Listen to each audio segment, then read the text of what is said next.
Hey guys, I thought since I've been really getting into the swing of dueling in real life at my locals instead of using Dueling Network or Yu-Gi-Oh! Pro, so I've really got my Morphtronic build up to speed recently. It's not perfect yet or completed, but you get the point. It's at the stage where it is consistent enough to actually win duels and actually, be enjoyable. And as you can see, this is my Excalibur mat. I won this at the Return of the Duelist sneak peek. I won it. I didn't buy it or get it anywhere else. So let's just get on with it. These are Morphtronics. Not all of the monsters are Morphtronics, but it's mainly the Morphtronic build. Right, so to start off, we have 3 Radion.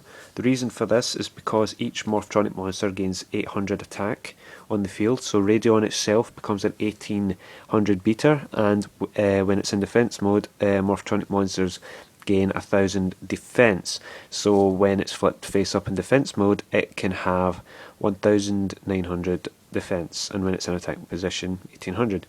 It's good for boosting all the Morphtronic monsters to go for OTK or for game, or Xing for a level 4 potentially. We have Morphtronic Boomboxing. This card has helped me very much, especially when it's equipped with equip cards, because when it's in attack position it can attack twice. Its defense effect is rarely used, which is once per turn. When a face-up Morphtronic monster you control selected as an attack target, you can negate that attack, including itself. But mostly Boomboxing is just used for the damage output, especially since he can be buffed up very, very well. Sorry about this, but I'm doing this with one hand. Morphtronic Videon. Good thing about him is that he gains 800 attack when he's in attack position for each equip card. So not only does he gain attack from the equip card, he gains 800 for each equip card due to his own effect. And in defense mode, he just gains the same amount as defense. But mostly you just have him in attack position because, well, that's where he mostly belongs. He's only got 1000 attack, so he's pretty much useless without the equip cards. Let's see. We have 3 Borden. Now the reason I use Borden is because it pretty much goes for OTK and for game, because all Morphtronic monsters I control when this card is in attack position can attack my opponent directly regardless of monsters in the way, and when in defense mode, Morphtronic monsters I control cannot be destroyed by battle except for Morphtronic Borden. I lifted up one more, but that's fine. Next we have Morphtronic Remotan. 3 of them. Good thing about him is that he is the one of 2 tuners in the entire deck, and the whole idea with him is that when he is on the field, I can remove from play a Morphtronic monster from my graveyard to add a Morphtronic monster of the exact same level from my deck to my hand. So I could remove from play Radion to add to my hand Boomboxing, or I could remove from play a Remoten to get a Scopin, which is the next monster and the most important, probably the most important main deck card, Morphtronic Scopin, because this deck is focused around getting out level 7 synchros. So Morphtronic Scopin really, sorry, I'm not paying attention to the camera. So this card really does pay attention to the level 7 synchros, because the tuner is level 3, and it says, while in attack position, once per turn you can special summon 1 level 4 Morphtronic monster from your hand, destroy it during the end phase. Obviously that combo is made for getting out the level 7s and for getting out the main card of the entire deck, which is Power Tool Dragon, which I'll come to shortly. Now here's the first non-Morphtronic monster of the deck. Trident Warrior. If you're wondering why on earth am I running this, it's well, for a start, it's an 18 beater, but that's not the main reason. When this card is normal summoned, you can special summon 1 level 3 monster from your hand. Both tuners, Scoping and Remoting are both level 3. So basically, if I have either of the two tuners in my hand when this is summoned, I can just go straight into a level 7. Self-explanatory, Sangan, search out for the tuners, or potentially Radeon, or Boomboxen, or Borden. Pretty much all of my main deck monsters, because they're so low in attack except for Trident Warrior. That's the only downside. And now we go on to the spells. We have 3 United We Stands. Pretty sure you know what this does already, it's existed for quite some time. But basically the monster equipped with this gains 800 attack and 800 defense for each face-up monster you control, including the monster equipped with this. It's a good card for boosting monsters such as Morphtronic Boomboxen and Borden potentially, because you can just attack directly, or Videon. Like I told you, it gains 800 extra attack due to its own effect. So this deck is quite spell heavy, especially equipped spell heavy. So Mage Power is a very good spell, equipped spell to use, because the equipped monster gains 500 attack and 500 defense for each spell and trap card you control, including face down spells or traps. Because you know it can either be a spell or trap. That's the ruling.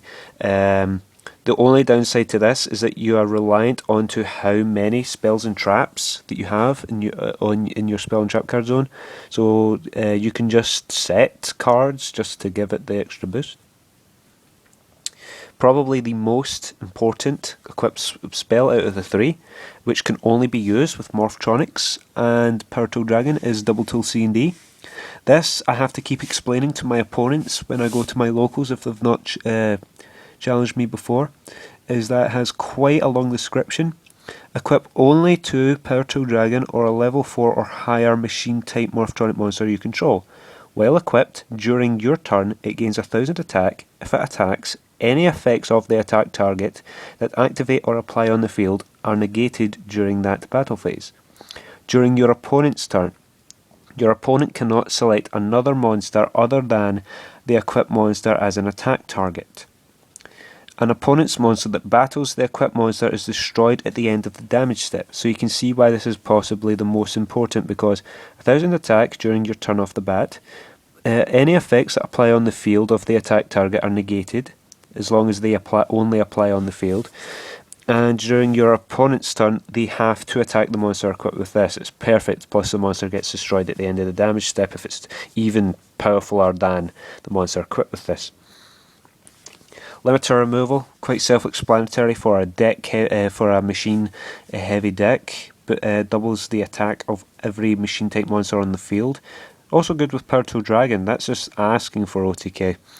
The only thing is, only non machine type monsters are Sangan, Trident Warrior, and surprisingly Radeon. Radeon is a Thunder type monster, which is actually quite disappointing because I've had somebody tell me that and that was completely my fault. Staples of the deck, Dark Hole and Heavy Storm. Pretty much self-explanatory. Only problem with Heavy Storm, find it difficult to activate it if I don't need to, for example when I have plenty of equipped spells on the field. Going on to traps, I run 2 Mirror Force since the September ban list. It's just because since I come to moments where I can't get any monsters on the field because I have bad draw power. So 2 Mirror Force, 1 Solemn Judgment. I would also run 2 Warnings, but I can't get a hold of them. Plus I'm on a little bit of budget, so. And last but not least, 3 Fiendish Chain comes in handy with negating effects and stopping monsters from attacking, but primarily stopping effects. It's pretty much like an effect veiler, except it needs to be on the field and wait until it is, until the end phase. So, let me just... Right, so even though this is a synchro deck, I'll just start with the only 2 XCs I run because, I only feel like I need these two just for emergency cases. Plus, it's very hard to get out these monsters since special summoning power of level 4s and other 3s together are just near enough impossible. Utopia. Most people know what this already does, so I don't think I need to really explain it. Leviathan. Don't think I really need to explain that. Everybody should know what that does. Cataster. Same. Everybody should know what that does. It's rarely get it out, but it is a possibility sometimes. Armory Arm. Run this because I can run into, well, not with this build, but I just run it anyway because, you know, there's not many other monsters I can run. But if I did run Self-On, which I sometimes switch in and out, I would switch it out for Borden, between Borden and Self-On, along with the level 3 tuners to go for Armory Arm. This can equip to a monster, and the monster equipped with this, whenever it destroys a monster, it inflicts damage equal to the attack of the destroyed monster. It's a good card, but I just can't use it as much. As hard as it is to believe, I can actually go into level 8s because of Scopen's defense effect. When it's in defense, it can be treated as a level 4. So I can use Trident Warrior's effect to special summon it in defense mode, sync for 8, and I can go for Scrap Dragon. Everybody should know what this does. Basically, you can target one monster, one card you control, and one card your opponent controls, and destroy both targets simultaneously. Red Dragon Archfiend, pretty much the 8000 level 8. It's just there just in case I need that extra 200 over Scrap Dragon, even though Scrap Dragon can pretty much destroy the card with its own effect. Stardust, everybody knows what this does, just stops the destruction of cards on the field. Black Rose Dragon, pretty much the level 7 nuke of the deck. Pretty much, if I ever get into a sticky situation where I cannot get through this, I just need to destroy everything on my opponent's side of the field and I don't have much to lose. Summon Black Rose Dragon using Scopen's effect or Trident Warrior's effect to get a level 3, and then just nuke the field and then just pretty much restart from there.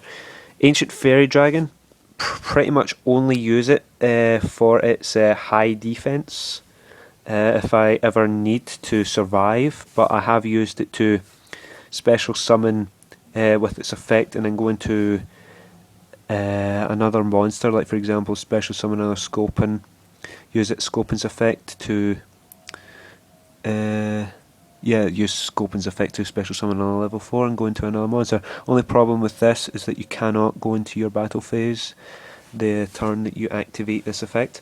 Also use it sometimes for its field spell effects, like against Dark Worlds. Doesn't come that much in handy. And then the ace card of the deck, 3 Perto Dragons. I have the Ghost Rare. I'm quite proud of this. It's just pretty much, this is the first one I bring out just to flash it off. I have the Secret Rare one, quite flashy. And I also have the German one that was apparently from an advent calendar of some kind. Now, I would show some alternatives to the deck. I know this has been as long as I didn't even think it would be this long. It's my first time doing a deck profile, but I just want to quickly show some alternative ways to get out level 7s. Here we go. This is pretty much some cards which I side deck. This little combination here, if you have a tuner out, out on the field, what you can do is that you can activate instant fusion, pay 1000 life points, and then special summon one level 5 or lower fusion monster from your fusion deck, but really it's your extra deck, and go for the level 4. This was the best level 4 fusion that I could find, Darkfire Dragon. It's a level 4, just 3 plus 4 equals 7, and that's pretty much the only thing I do, as well as swapping out my Borden for Self-On, which I'll just show you just for reference. This is Self-On. The only reason I do not like to run Self-On is because it's a luck-based card. Basically, when in attack position, once per turn, you roll a 6-sided dice and reveal